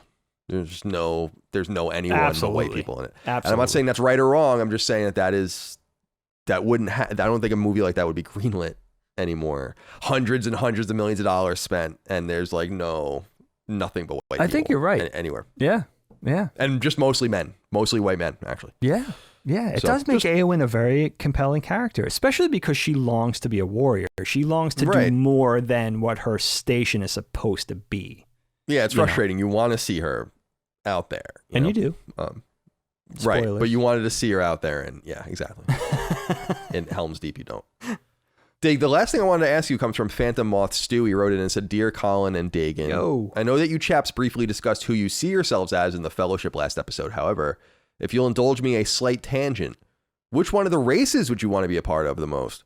Which lifestyle appeals to you most? For me, it's simple, the dwarves. As an engineer by trade with a competitive streak, I imagine I'd be right at home and not forgetting the fabled hospitality of the dwarves, roaring fires, malt beer, red meat off the bone, end quote. Shut up and take me there already, he says. Wow. Thank you for writing in. By the way, he does go on to say later, I just cut it out, but he says that he thinks you will identify with the elves and I will identify with the dwarves. Although I say that I want to be a human. I mean, I'm fine being a human. You're just going with the man? It just seems like the humans have the most autonomy over their lives. Not all of them are making the decision that we want them to make, but it's not like a racial thing where it's like the elves are with this and the dwarves. It seems like man is a little more diverse. And so I would want to be part of that culture, and what kingdom or whatever I ended up in would be different. So I'm perfectly happy being human. What about you, Dave? That's interesting. I like that. That's a good answer. So you wouldn't align yourself with a certain kingdom necessarily? Rohan, Gondor? Oh, I think maybe. I mean, you would want to think you would be in Rohan. I'm saying that, yeah, Rohan would be who I would probably want to ally with, but they're fascinating. But yeah, I don't know. I have no idea. Just taking. I mean, it's like it's a fantasy, so who cares? But yeah, I was just saying. It would be easy for me to identify as a human. Where I would fall in that, I guess, would be, I could just make that up too. But, sure. But I won't. I'll leave that up to chance. Dig, what do you say for this? Yeah, is he right about you wanting to be a dwarf?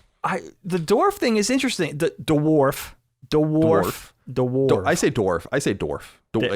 They're really getting on me for this. So let me take a stand here. Dwarf. I guess I say dwarf. Dwarf. Yeah, I think I got your W in there. Yeah, I hear it.